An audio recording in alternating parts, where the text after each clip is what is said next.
Hey everyone, welcome back to RPG Imaginings. Today I have for you the Delta Green Handler's Guide, which Delta Green is a role playing game that I haven't really gotten into until recently.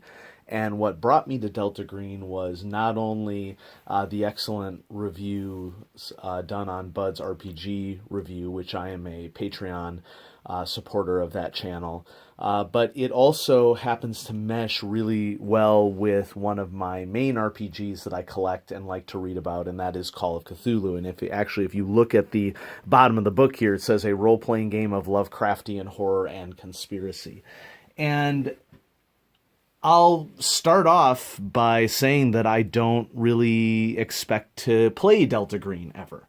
I wish that weren't true. The reality is that the odds of me finding a group for this particular game, which, I think Delta Green is an example of a niche role playing game, not like that's a dirty word or anything.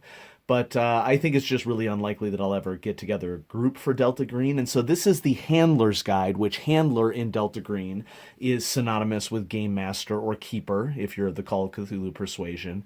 And I recently purchased this Handler's Guide after seeing the wonderful reviews that people had posted about the fact that Delta Green has been re-kickstarted by Arc Dream Publishing.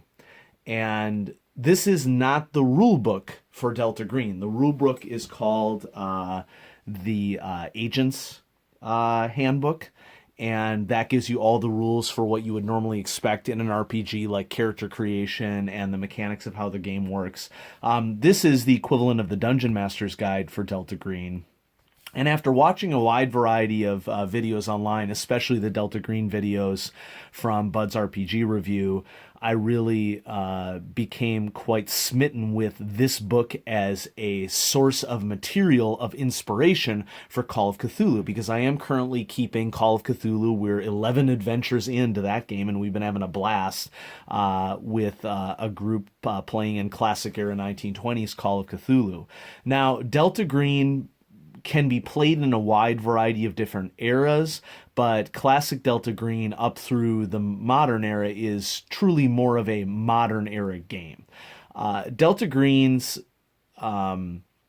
inspiration comes from the federal raid on Innsmouth, as chronicled in The Escape from Innsmouth, of Lovecraftian, H.P. Lovecraft short story fame. And the idea behind this game is, well, what if the feds go into Innsmouth, discover all of these Deep One hybrids, don't discover very much about what the origins of this Deep One threat is, and then there is just a long decades-long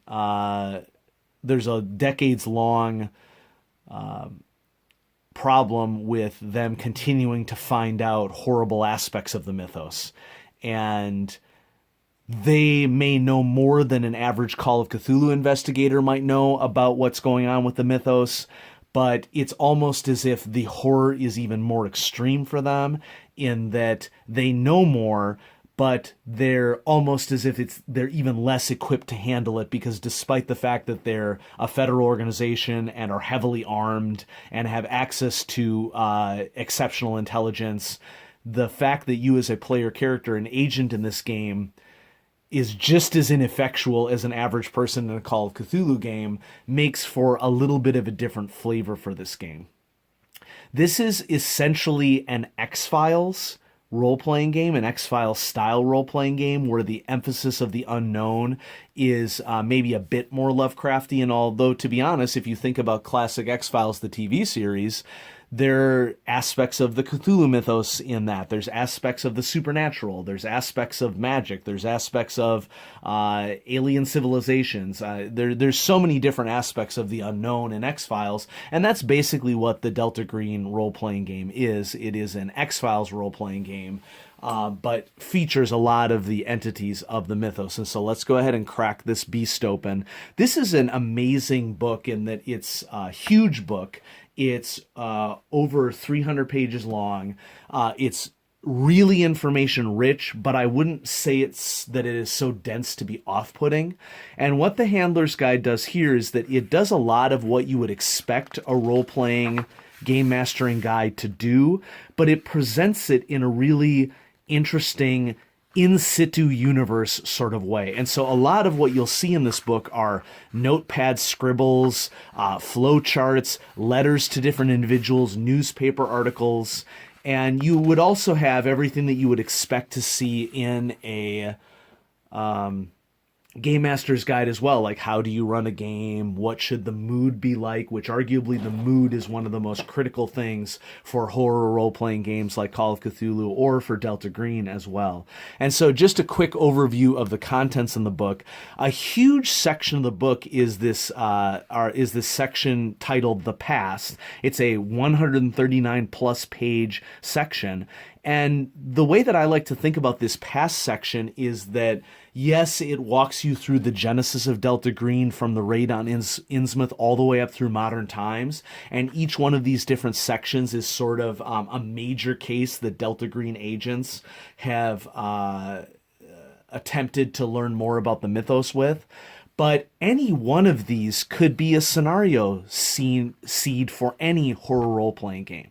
And so when I'm reading this as a game master, as a handler who will probably never get to run Delta Green, but can definitely use it for inspiration for my Call of Cthulhu games, this book is just chock full of mineable material for Call of Cthulhu. Now, I should mention that Delta Green does use a slight variant of BRP, basic role-playing, the D100 system.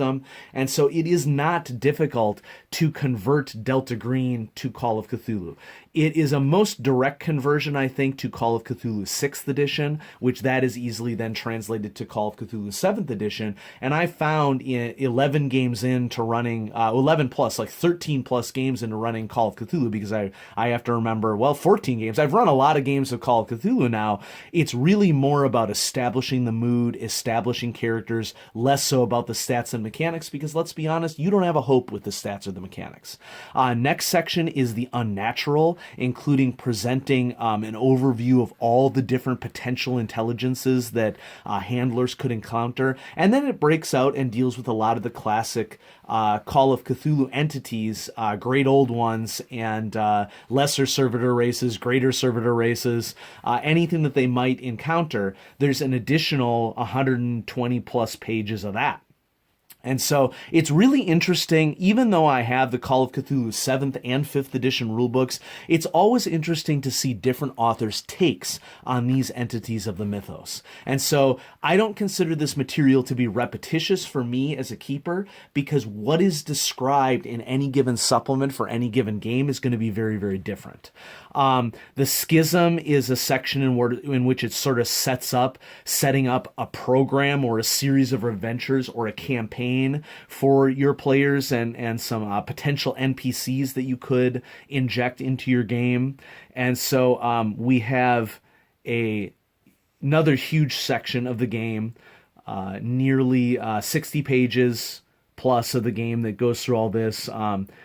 What it would be like to have different organizations, outlaws, agents, and then the opera is slang in Delta Green for effectively running an operation, and so there's more information about creating a campaign, creating individual sessions, and then the appendices contains an adventure, the Sentinels of Twilight, some examples and NPCs and animals that they might encounter, and then a variety of worksheets and information on the open game license as well. And so let's go ahead and dive right in. Not only is this a beautiful book in terms of being full color with some really interesting artwork, but the artwork is designed to tell a story here.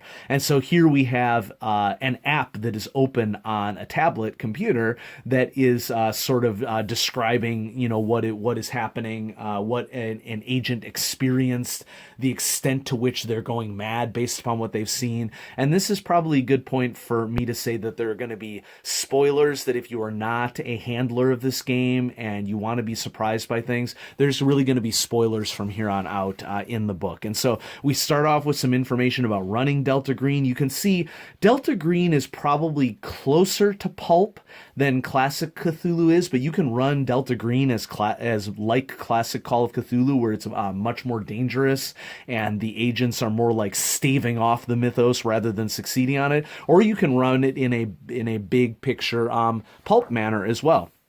So information on the mood, setting the mood for Call of Cthulhu, what it's like to introduce new agents, and then an example of play, which is so common in a lot of role-playing game systems. The past. This is the section that defines all sorts of information about what the Delta Green organization has discovered over time, from the time of its discovery of Deep One hybrids in the raid on Innsmouth all the way up through modern times. And so this is a huge section of the book. But what I really like about this is that there's all these different ways of presenting the information. So you have threat matrix that sort of explains how to portray the Deep Ones without them just being some, oh yes, I know, obviously that's the Deep Ones. How could you portray them mysteriously for players? We have a timeline of what transpired immediately following the raid on Innsmouth. Disinformation. There are a lot of cool sections in this book that gives you alternate ways of presenting aspects of the mythos to players, in which you could present them in which they are more hardcore aspects of the mythos, or you could present them in ways that are a little bit more mysterious. And so there's lots of advice here on ways in which you could portray different aspects of the mythos. And so as a Call of Cthulhu player, I find that to be one of the most useful aspects of this book, because this book, even if I never intend to play Delta Green or run Delta Green, I would love to do either of those, but even if I never do either of those things, there's just great keeper / handler advice here on how you go about setting up horror for different entities and different variations there. So let's just go through and I mean, there's this huge section of the book titled The Past, and this is just chock full of basically scenario seeds that you can use that are introducing different aspects of the mythos. Another big feature of this book is the Loiger and how the Loiger has come up here. One of my favorite aspects of the mythos is serpent people. I really like this idea that there was an ancient race that is endemic to Earth, that is not an alien race, that has been here all along for hundreds of millions of years, and the rise and fall of that civilization that at a time was way more technologically advanced than we are right now. And so continuing on, next section of the book, The Unnatural, is where it sort of breaks apart what does it mean, for example, a word about truth. Okay, what does it mean to bring in human experience and what you find here?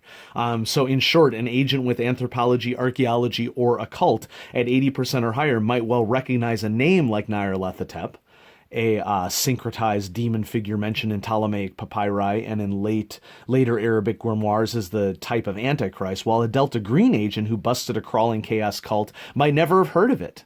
And so there's all these different ways to think about how are you going to present information to the players in a way that is really going to make it an interesting experience for them, that it is not just like, oh, it's an ogre, oh, it's a vampire. The best way to role play, to present threats in role-playing games, is to give them a level of mystery. And there's just a lot of great information on this book as to how to go about presenting that mystery. And so here we have an unhistory of Delta Green that goes all the way from 4.48 billion years ago all the way up through modern times. What are some unnatural tomes, and how might they be a little bit different from what you might work with Call of Cthulhu? And so there's information on classic Call of Cthulhu tomes like the Necronomicon and Cultus de Gulas, but there's some other ones here that I've never seen featured in a Chaosium product. And they're also presented in alternate ways that Call of Cthulhu keepers may have never seen that before. Spells in this game are defined a little bit more scientifically as hypergeometry, so I find that a really interesting take. And so there's this section on hypergeometry and the different spells that a Delta Green handler might employ.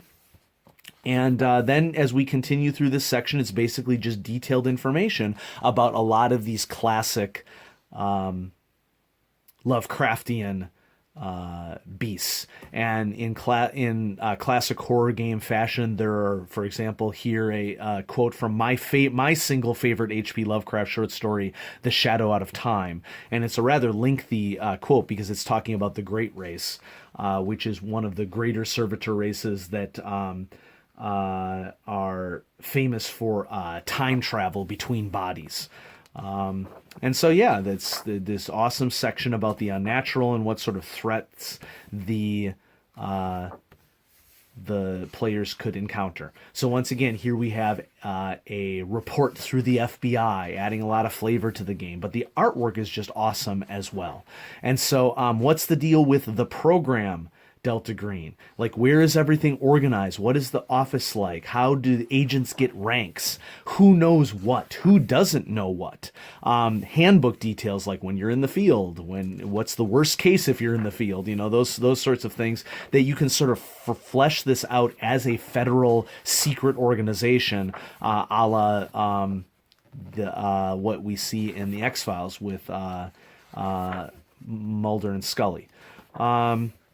So yeah, some of the personalities of the Delta Green organization, some more advice for how to run things, some more NPCs that you could inject into your game. And I could inject any of these NPCs into any horror game, or I could alter them and inject it into a D&D game. And so I really like the resources that are present here in this handler's guide.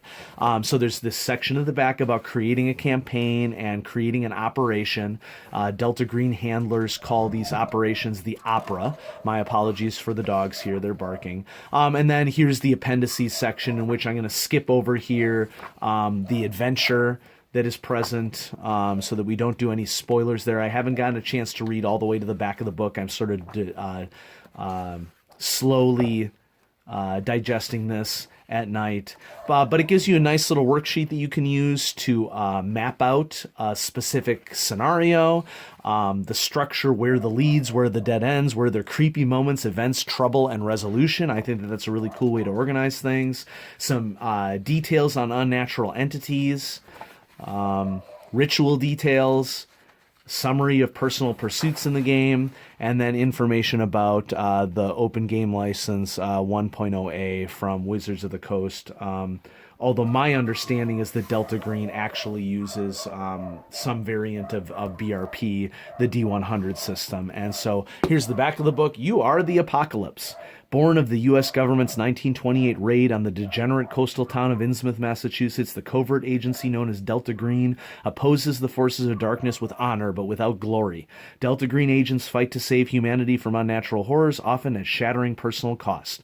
In Delta Green, the role-playing game, the players are those agents. They fight to keep terrors from beyond space and time from infecting the world and claiming human lives and sanity. The handler is the game moderator who creates and interprets their world, presents the unnatural horror that they investigate, and describes the awful aftermath of their sacrifices. So this is a game moderator only rulebook that gives you history of the world of Delta Green, from pre-human history all the way up through modern times.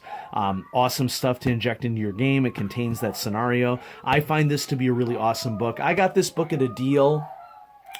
It retails for $60, and for a book of this thickness and so information rich at 362 plus pages, I definitely think that it's worth the retail price of $60, and I would normally pay that in an FLGS. Now, I had some rewards points on Amazon, so I ended up going through Amazon with this to get it significantly cheaper. I think it's going at something like, I want to say $48 on Amazon, which is, a really good price for the book. But if you're interested in Lovecraftian role-playing, don't just limit yourself to Call of Cthulhu. I found that Delta Green and also Trail of Cthulhu are great sets of source material that you can use for your games. And so I wanted to have my next little overview video here on RPG Imaginings focusing on this great supplement that I picked up for Delta Green.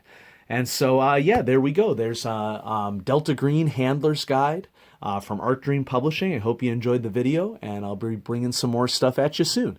Thanks for watching.